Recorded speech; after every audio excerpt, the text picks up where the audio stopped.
DM साहब पहुंचने वाले हैं, बस 5 किलोमीटर दूर रह गए। प्लीज अपना स्थान ग्रहण कर लें सभी। मैं सभी से निवेदन करूंगा कि अपना स्थान ग्रहण कर लें। डीएम साहब 5 मिनट में हमारे बीच में पहुंचने वाले हैं। Thank you. मैं सभी अधिकारियों से, सभी भाइयों से जो भी बाहर से आए हैं, कोई एनसीसी कैडेट मुझे नहीं दिखाई पा रहे हैं। एनसीसी कैडेट कहाँ पे हैं? वो बाहर घूम रहे थे। एनसीसी कैडेट्स को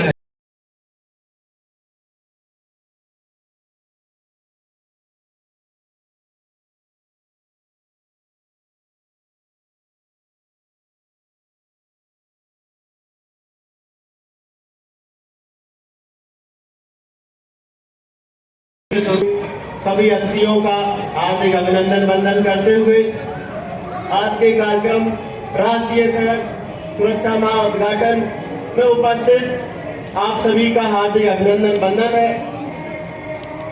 साथियों, जब हम सड़क पर चल रहे होते हैं तो हमसे गलतियां कहाँ होती हैं, उन पर ध्यान देना चाहिए। जैसे कि हम सड़क पार कर रहे होते हैं और डिवाइडर बना होता है, जहाँ थोड़ा सा भी कट मिला हमने अपनी बाइक या कार वगैरह वहां से निकाल ली और हमें ये नहीं पता चल पाता है कि दूसरी साइड से कौन आ रहा है, तो इससे दुर्घटना के चांस बढ़ जाते हैं। हमें सिर्फ जहाँ कट है वहीं से क्रॉस करना चाहिए और हमें पैदल चलते हुए कभी भी बिना जेब्रा क्रॉसिंग के क्रॉसिंग नहीं करनी चाहिए। और जब भी हम सड़क पे अपनी गाड़ी खड़ी करें, हम लोगों से गलतियां होती है कि हम लोग गाड़ी की खिड़की जल्दबाजी में खोल देते, ये नहीं देखते पीछे से कौन आ रहा है, तो इससे भी दुर्घटना हो जाती है। और जैसे कि रेलिंग वगैरह बनी होती है, जहाँ भीड़ भाड़ वाला एरिया होता है, वहां पे हम लोग रेलिंग कूद के भाग जाते हैं, तो वो भी नहीं करना चाहिए हमें। और जैसे किसी का एक्सीडेंट हो गया तो वहाँ काफी लोग मदद करने की वजह वहां से ऐसे ही देख के निकल जाते, तो हमें ये नहीं करना चाहिए। अगर किसी दुर्घटना हो गई है तो हमें उसकी मदद करनी चाहिए, शायद आपकी मदद से किसी की जान बच जाए। इन्हीं शब्दों के साथ मैं अपनी गाड़ी को विराम देता हूँ। कप्तान साहब, जिला निरीक्षक साहब, उप जिलाधिकारी साहब, ये कार्यक्रम बहुत अच्छा है। एक हमारा निवेदन है कि छात्र बहुत संख्या में स्काउट गाइड बाहर खड़े, अगर वो पीछे आ जाए तो वो भी अगर सुने तो ज्यादा अच्छा होगा, क्योंकि प्रचार प्रसार का माध्यम हमारे वही छात्र होंगे। आज के कार्यक्रम का जो मुख्य बिंदु है, हम लोग सब जानते हैं, केवल सड़क सुरक्षा के परिप्रेक्ष्य में हमको एक प्रचार। रोड पे चल रहा है, इस समय आवारा जानवरों की बहुत बड़ी समस्या है। किसान बेचारे अपनी फसल बचाते हैं, हम लोग हाईवेज पर चल रहे हैं और हाईवे हमारे जो है वो रेस्ट्रिक्टेड हाईवेज नहीं। सरकार ने बहुत प्रयास किए, हालांकि एक्सप्रेस वेज हमारे रेस्ट्रिक्टेड रोड्स हैं, लेकिन हमारे जो एनएच हैं, हमारे जो डिस्ट्रिक्ट रोड्स हैं, वो हमारे रेस्ट्रिक्टेड रोड्स नहीं है, यानी उन पर कहीं से कोई भी प्रवेश कर जाता है। तो रात के समय पर खास तौर पर जब जानवरों के झुंड खेतों में चढ़ते हैं, तो सड़क किनारे के जो खेत स्वामी हैं वो उन जानवरों को अपने खेत से भगाने का प्रयास करते हैं और कई बार वो जानवर सड़क खेतों से भगाए जाते समय अकस्मात रोड क्रॉस करने लगते हैं, जो आजकल रोड दुर्घटनाओं का बहुत बड़ा कारण बन रहा है। अब इसमें हमारी केवल समझदारी इतनी है कि जब हम रात में गाड़ी ड्राइव करें तो ये तो हम उस लोकल रोड से बहुत ज्यादा परिचित हो कि हमको पता हो कि यहाँ पर जानवर क्रॉस कर सकते हैं। यदि नहीं है तो कम से कम इतनी सावधानी हम बरत सकते हैं कि हम अपनी स्पीड को कंट्रोल में रखें। एक बहुत अच्छी सर पहल हुई है अभी कि हमारे राष्ट्रीय राजमार्ग पर परिवहन विभाग ने 80 किलोमीटर प्रति घंटा की स्पीड उन्होंने नियत कर दी है और उसके अनुपालन के लिए उन्होंने जगह जगह स्पीड मीटर्स भी लगा रखे हैं और गति सीमा का उल्लंघन करने वालों के चालान भी किए जा रहे हैं। मैं भी एक बार चालान का शिकार होने से बच गया, मेरी स्पीड ज्यादा नहीं थी, बच गया मैं, लेकिन मुझे तभी पता लगा। तो हमारे बीच इसी बीच हमारे जिला विद्यालय निरीक्षक महोदय पधार चुके हैं, उनका भी कर्तव्य ध्वनि से स्वागत करने का आग्रह मैं आप सबसे करूंगा। हमारे बीच उपस्थित है शिक्षक संघ के नवनिर्वाचित मंत्री युवा साथी, बहुत ही विद्वान।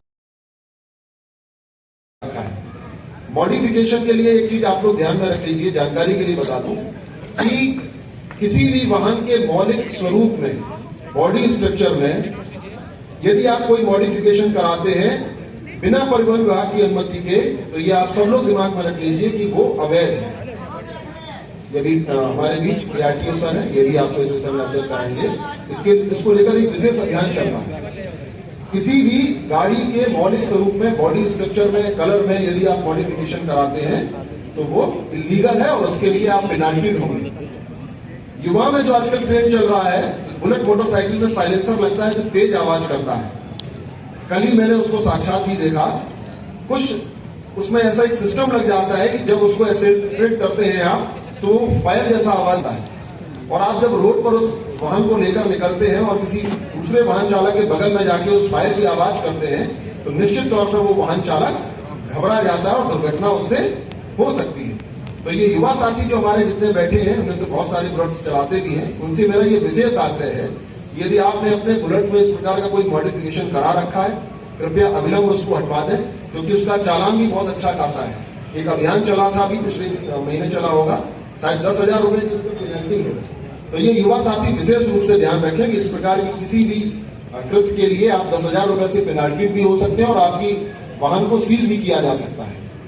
मैं अपने बीच बैठे श्री उत्तम कुमार शुक्ला, जो शिक्षेत्र कर्मचारी संघ के प्रांतीय पदाधिकारी हैं, उनको आमंत्रित करूंगा कि वो आए और जागरूक ध्यान रखना ही है। साथ में लोग रोड पे चल रहे हैं, उनको देखते हुए भी या उनकी जो ड्राइविंग सेंस है उसको भी आपको समझते हुए रोड पे चलना है। कभी कभी ऐसा होता है कि हम लोग तो बहुत सही चल रहे हैं लेकिन दूसरे की वजह से एक्सीडेंट्स हो जाते हैं, तो रोड पे अलर्ट रहना है। तो ये बच्चे, जब हम लोग बच्चों के बीच में जाके ये बातें बताते हैं, अभी जिलाधिकारी महोदय, माननीय विधायक सदर, पंचायतीन सभी अधिकारी कर्मचारीगण, इस पूरे कार्यक्रम के आयोजक श्री सत्यवीर जी, इनको विशेष धन्यवाद, इन्होंने ये इतना सुंदर कार्यक्रम अरेंज किया। हमारे सभी श्रोताओं में विशेष तौर पर स्कूल के बच्चे और स्काउट्स एंड गाइड्स के लोग और हमारे जितने मीडिया के साथी इस कार्यक्रम को कवर कर रहे हैं, काफ़ी लोगों ने काफ़ी कुछ यहाँ पे शेयर कर दिया है।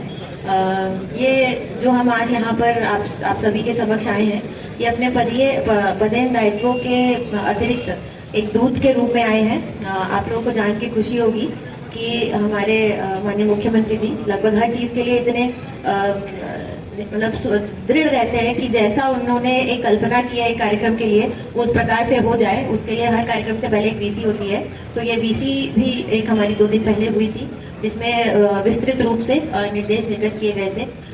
इसमें मुझे देखकर इतनी खुशी हुई कि जो तकनीकी कारण होते हैं एक्सीडेंट्स के, उनके बारे में इतना डिटेल डिस्कशन जब सर्वोच्च हमारे जो एडमिनिस्ट्रेटर हैं, माननीय मुख्यमंत्री जी ने, उन्होंने डिस्कस किया, तो ये इसकी गंभीरता को हमने देखा कि हर जनपद तक ये मैसेज पहुंच जाए कि जागरूकता और जो कमियां, जो टेक्निकल कमियों के कारण जो एक्सीडेंट्स होते हैं, जो ना सिर्फ रोड इंजीनियरिंग को लेकर है, हमारे ड्राइवर्स की हेल्थ को लेकर है, लोगों में जागरूकता को लेकर है, जो हमारे ट्रैफिक रूल्स हैं उसके बारे में हर व्यक्ति को कितनी समझ है, उस तक एक जागरूकता फैलाने के लिए जो मैंने मुख्यमंत्री जी का एक ये वीसी में उद्बोधन था, वो मुझे बहुत प्रभावित किया। और इसलिए हमने उसी मीटिंग में हम सभी जितने मंचासीन लोग हैं लगभग सभी उसमें उपस्थित थे, और मुझे भरोसा है कि सभी लोग मेरे से सरोकार रखते हैं कि जितना गंभीरता से उन्होंने हमें ये चीज़ डिस्कस की कि 30% एक्सीडेंट जो है स्टेट हाईवेज पर हो रहे हैं, तो हमें उस पर सुधार की आवश्यकता है। 40% एक्सीडेंट जो है नेशनल हाईवेज पे हो रहे हैं, उसमें सुधार की आवश्यकता है। पर क्या एक्सीडेंट्स केवल रोड इंजीनियरिंग से हो रहे हैं या केवल लोगों की लापरवाही से हो रहे हैं? तो ये समझने की ज़रूरत है कि एक्सीडेंट जो है वो एक आपदा के रूप में है, वो कभी भी आ सकता है। वो ये नहीं देखता कि ये एसपी जा रही है कि ये कोई और जा रहा है, एक्सीडेंट किसी के साथ भी हो सकता है। जिस चीज़ को हम ट्रैफिक बोलते हैं, वो ट्रैफिक क्या है उसको समझने की ज़रूरत है। एक हैवी ट्रैफिक भी होता है, एक रूटीन में जो आम सड़कें होती हैं हमारे, उसमें भी ट्रैफिक होता है। आप और मैं जब चलते हैं एक सड़क पे, हम लोग स्वयं एक ट्रैफिक के रूप में हैं, लेकिन इस चीज़ का हमें आत्मचिंतन नहीं है, इसलिए हम कभी कभार सड़क पे यूं ही निकल पड़ते हैं। और अक्सर ये देखने में आता है कि जब हम गाड़ी में नहीं होते हैं तो हमें लगता है कि कैसे भी कहीं भी चल दो, तो बहुत से एक्सीडेंट्स इसी वजह से भी हो जाते हैं। तो इसको गहराई से समझने की ज़रूरत है कि रोड पर चलने वाला हर व्यक्ति, चाहे वो पैदल चल रहा है, चाहे वो साइकिल से चल रहा है, चाहे वो गाड़ी से चल रहा है, वो एक ट्रैफिक है और आप भी हैं और हम भी हैं। अगर हम सभी लोग एक दूसरे को तरफ ना देखें और पहले हम अपने आप को रेगुलेट कर लें तो शायद रेगुलेटेड ट्रैफिक की तरह चले। अभी तो हम अपना भेड़ चाल में निकले और चल पड़े, तो सबसे बड़ा कारण ये भेड़ चाल पे निकल के चल पड़ना, ना ये सोचना कि दाएं चलना है बाएं चलना है, पीछे से आ रहा है कोई, हम तो चल पड़े हाथ देके। मतलब आप देखेंगे आमतौर पे कहीं कहीं निकल जाएंगे। और ये ना सिर्फ छोटी सड़कों पे है, अगर आप हाईवेज भी देखेंगे तो जिसने ठान ली कि बस मुझे उस पार जाना है वो निकलेगा ही, आंख मूंद लेगा और ऐसे ऐसे करता हुआ निकल जाएगा। तो सावधानी जो है आपको अपने से गलती ना हो वो तो करना ही है, लेकिन कोई और अपनी बेवकूफी से आपके साथ कोई एक्सीडेंट ना कर दे वो बहुत इंपॉर्टेंट है उसको समझना। इसीलिए कहा जाता है कि जो ड्राइवर्स हैं उनकी एक एज सीमा तक एक आपका ड्राइविंग लाइसेंस बनता है। ये सभी लोग शायद नहीं जानते हैं कि ड्राइविंग लाइसेंस जब एक एज के बाद है वो आपके प्रॉपर टेस्ट करके आपका सब कुछ करके उसी के बाद मिलता है, बहुत लिमिटेड पीरियड के लिए मिलता है। तो इस चीज का ध्यान रखना कि जो भी गाड़ियां ड्राइव कर रहा है वो बिल्कुल फिट हो और वो मतलब उसके सेंसेस और रिफ्लेक्सेस किसी भी ऐसी आकस्मिक चीज को देखकर, जैसे कई बार हम देखते हैं कि एकदम से कोई नीलगाय आ गई, जैसा कि प्रिंसिपल साहब ने बताया। आज के कार्यक्रम में अध्यक्षता कर रहे हमारे अधिकारी जिला महोदय और हमारी एसपी साहिबा और पीटीओ मैडम, जो ये कार्यक्रम यात्री का हम लोग मना करते हैं जब से जिलाधिकारी आए हैं, मुझे लगता है कि ये महीने अभी पिछले महीने हुआ था, लेकिन हम सब लोग इसका फॉलो करें। सभी लोग मिलके जिस तरीके से हमारे टीचर्स या प्रधानाचार्य बैठे हुए हैं और बच्चों को हम पढ़ाते हैं, तो एक लास्ट में लाइन जरूर ये बोलें कि अपने घर से कोई भी निकले तो हेलमेट लगा के निकले। और हमारे बच्चे क्या है, जब घर से निकल जाते हैं बाइक लेके, अगर हेलमेट लेके निकलते हैं तो वो अपने हाथ में या पीछे वाले को दे देते हैं, पकड़ा देते हैं कि आप बैठो हम गाड़ी चलाते हैं। और गाड़ी इतनी स्पीड में चलाते हैं कि आप सोच भी नहीं सकते। उसी के बीच में अगर कोई दुर्घटना हो जाती या सर में चोट आती तो घर वाले भी परेशान रहते हैं और परिवार में एक ऐसी टेंशन पड़ जाती है कि हमारा बच्चा पढ़ लिख रहा था। अभी हमारे गाँव में एक घटना हुई है, अपनी पत्नी को हेलमेट पकड़ा के ये मोहाली के सामने एक्सीडेंट हुआ था। तो उसमें क्या हुआ कि 6 महीने से वो हॉस्पिटल में है, अभी तक उनको कोई वो बिल्कुल याददाश्त चली गई है, पूरा पैसा वगैरह जमीन भी बिक गई। तो हम लोग हर तरीके से अगर इसी चीज को फॉलो करें और आई दुर्घटना की बात करते हैं, जैसे कहीं पर कोई हादसा होता है तो हम लोग देखते हुए निकल जाते हैं, लेकिन ऐसा नहीं है। अगर किसी के साथ दुर्घटना हो तो हम लोग रुक के और उसको समय से हॉस्पिटल में भेजें तो हो सकता है वो आइए हादसा से बच जाए। और बचते हम लोग करते इसलिए नहीं है, मैंने देखा है कि हो सकता है हमारे ऊपर कार्रवाई हो जाए। ऐसा नहीं है। अभी रियाना मैडम ने बताया कि इसका 5000 रुपया का इनाम भी बोला है कि अगर कोई किसी की जान बचाता है तो उसको 5000 रुपया का इनाम दे दिया जाएगा। और हम लोग सभी, हमारी मात शक्ति भी पीछे बैठी है, बुजुर्ग, अगर पहले के जो बुजुर्ग बताते थे, घर से निकलते थे उसका नियम बताते थे कि कहीं पर जाओ तो इस तरीके का फॉलो करना। तो जब घर से निकले तो हम जरूर ये फॉलो करवाए, जिससे ये कार्यक्रम चलता है तो अपने औरैया का सबसे नंबर 1 पे ये नाम आए कि बहुत हादसे कम होते हैं। लेकिन हम लोग सुनते तो हैं, आते हैं, कार्यक्रम होते हैं, लेकिन उसका फॉलो नहीं करते। हम भी कई जगह पर रुका के गाड़ी वाले से कहते भी हैं कि आप इस तरीके से आप ये नहीं करें, अगर हेलमेट क्यों लिए हो, गाड़ी चला रहे हेलमेट आप हाथ में लिए, अगर कहीं पर कोई हादसा हुआ। हमारे पास भी फोन आते रहते, हम भी प्रशासनिक शायद अभी मिश्रा जी ने भी बताया कि मैडम अपना इसका फॉलो करें। अब अगर हेलमेट से किसी को कोई चालान कटता है या पकड़ा जाता, मैं मदद नहीं करूँगी, ये सुन लो हमारी बात है।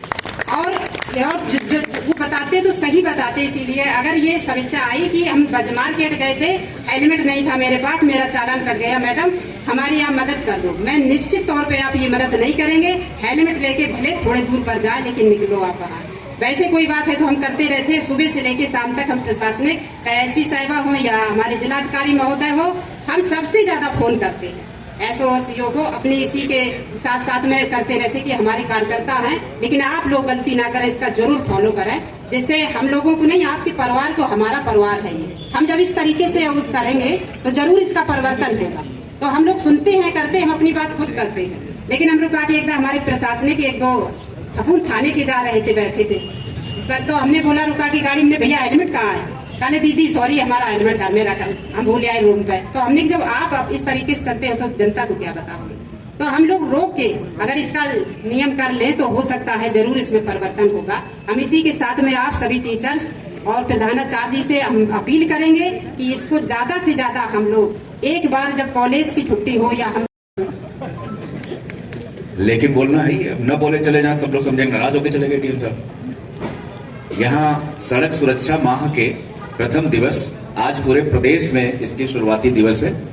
इस संक्षिप्त कार्यक्रम में उपस्थित हमारे सभी मंचस्थ अधिकारीगण, प्रमुख आदरणीय विधायक महोदया, हमारे सभी विद्वत समाज, प्रधानाचार्य और शिक्षक महोदय, उनके शिक्षार्थी, एनएसएस, स्काउट्स और सभी विद्यार्थीगण, हमारे प्रिय पत्रकार बंधु, हमारी माताएं बैठी हैं। ये अलग बात है कि सड़क सुरक्षा से उनका कोई मंतव्य नहीं है, उनका लक्ष्य कुछ और है, लेकिन बैठी हैं। अगर कुछ बातें उनके कान में जा रही, हो सकता है अपने बच्चों को रोके तो वो भी सफलता मिलेगी।